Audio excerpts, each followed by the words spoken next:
It is obviously from a recruiting standpoint, signing day, and we signed 6 guys out of Texas, 6 guys out of California.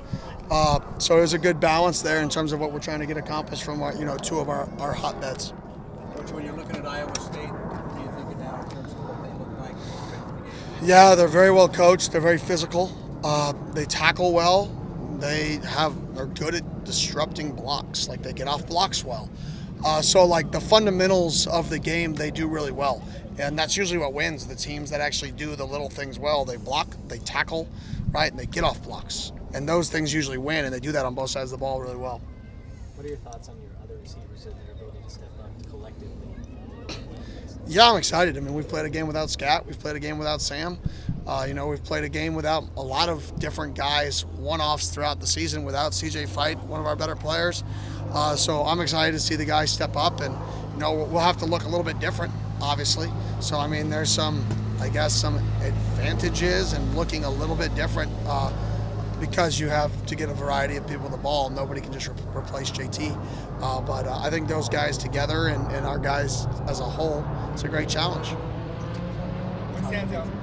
Talk to JT. How's he dealing with this emotion? He's doing well. Had surgery yesterday, so he's on his road to that recovery, and it was unfortunate, but we're trying to get him back, and by next season, and hope and go from there.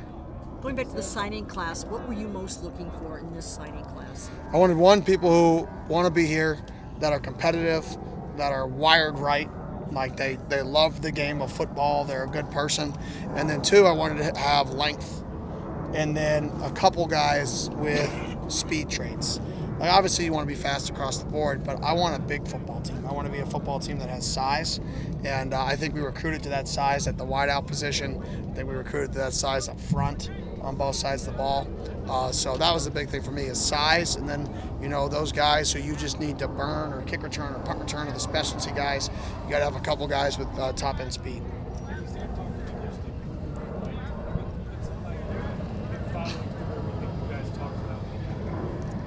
Yeah, I mean Sam's competitive, so like if you tell him he's the tied for the first best player in the country in something, he's going to get pissed off about it, which is good. Like that's why we get along, is because I like to give people crap, so I can we go back and forth all day on things. Like he thinks he's the best hooper in the country, I feel like, and I'm like, you are not the best. I told him today, I said Jordan Travis in his prime would have D'd you up on the court, and we went into like a 10-minute tangent on how he would not have let that happen. I said, no, trust me, he's a better athlete than you, Sam. I mean, he would have D'd you up, but like that's his nature, so he does that in all aspects of his life. Coach, how do you get these guys ready for the atmosphere that's coming Saturday? You don't. I mean, you play noise, and you hope that your away games earlier kind of take over. It's just an away game for us, and and a home game, so we work double noise. So I guess that would be the only thing that's different, is we work both sides of the ball had noise. But at the end of the day, it's a football game. It's no bigger, no less. Just the celebration is bigger, and the disappointment is bigger. That's it. But it doesn't affect the game. It just affects after the game, and we got to make sure that we don't let it affect us. Are you bringing in any former players, anything like that, to talk to the team ahead of time? No, we're doing the same thing we normally do. Same structure. Coach, You're fine. Mike McLean got some reps today in the 2 deep the last 2 days. What can you see him coming out contributing this weekend? Yeah, I definitely think he can be an impact player for us. He did a good job in fall camp. We made a decision to redshirt him just based off of our numbers and what was best for us and him. I'm never going to be a guy who sells the farm for right now. It's always about building for the future. Like it's always about building for the future. Even when you're having good seasons, it's about building for the future to try to sustain success. So we felt like that was the best decision, but these games don't count. So to get him back because he's a redshirt is a good timing for us, and I think it can be impactful. Is there anybody else in that boat that you might get in that normally would not have? No. I mean, some of the young guys, so the Plies Johnsons, the Rodney Bimmages, could potentially see time, especially on special teams, knowing it doesn't burn their red shirt. The Albert Smiths, there's some guys in there, but not from like a go out there and start role.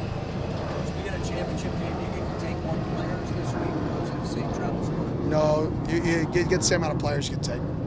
Coach, a clip of you from Saturday at halftime is going viral about you talking about twisting the knife against your rival. Is that necessarily specific to just that being a rival game, or do you feel like that was more of an issue of the second half and the finishing that you're just now trying to see, and you saw it definitely on the field? Yeah, we're just trying to finish games better. You know, we had a lot of games throughout the year where we started fast and then we couldn't finish the game. So we just want to be able to finish games better, play better in the second half, coach better in the second half. You know, it's not just the players, it's everybody's involved in the second half of games. So we got to do everything better in the second half, and they still came out and scored the first drive of the second half. So we still have to be better in the second half. Coach, you talk about playing with expectations, right? You started off the season bottom, now you're on the top. Vegas is picking you in this game. How do you keep the guys from getting a big head and playing with expectations? Man, I don't really care about any of that. Like, the same people who picked us, same thing I said, to suck, are the same people who say we're good now. And that'll be forever. So, like, you can't get blinded by other people's expectations of yourself. Just go be the very best version of yourself and see what happens. Coach, talk about Cam Dyer specifically. Yeah, Cam's a stud, obviously, quarterback, high school, dominated his level. I went and saw him throw live. Very impressed by his improvement. I'm excited. We're going to give him a chance in the spring to compete at the quarterback position. You know, we recruited him as an athlete all along, and that's what I told him is you're coming in as a wideout. You're coming in as a wideout, and but with the changing of the numbers in college and the rules, you need to have some guys in your roster. Some versatile guys that can, go in and play quarterback. So we're going to give him an opportunity this spring to play quarterback. And I'm excited, but he's a really, really good athlete, really good person, high academic, high character. I mean, he's what we look for. What can Corey Butler Jr. bring to this program? Speed. All right. And I think he's the only guy I've ever recruited whose GPA is higher than his 40 time. So he's got like a 4.5 GPA and he runs like a 4.40. So it's pretty impressive. I don't know if I've ever recruited that before, but hopefully we get more of those guys. Some of the guys talked about how you motivate them. Have you picked the songs you play in the morning? And then what do you call this basketball with everybody? Oh, my fade scoop? Yeah, my little fade scoop. And I just pick music based off of how I feel like when the guys walk in. If they're energetic, right, I'll try to play some like music that I know is about focus. If they're boring, I try to play some stuff that gets them hype. I just play off of the feel of the room. I'm our DJ up there, so the guys will help me with some of the new artists. When I say find me a song that gets you guys actually ready to practice, right? They'll give me some ideas. Coach, you talked about the Texas to Tempe connection a little bit, but what does a game like this and just kind of being in Arlington mean in terms of the potential to kind of promote this program on a bigger level? Yeah, obviously, playing the game in Texas is huge, but just showing that you can be out here in 70-degree weather in December competing for a championship in one of the best cities in the country to live. That's available. Like, that's an option. Like, you can actually do that. That's not many places can you actually do that. So I think on a national stage, being able to show that not only is the lifestyle here great, not only is the development here great from the other position coaches and the staff, but you can also compete for championships here. What else would you want other than those things? So I think it really puts this brand on a national stage of people care about ASU. Look at the few games that, the last few games where it's sold out crowds, the crowd rushing. Okay, the care level's there. Okay, that's always been something people ask about. Then you say the development's there. Well, you took a guy like Jordan Tyson and Coach Ward helped develop him into a 1,000-yard receiver, and that's just one of the many guys. And you can compete for championships while living here.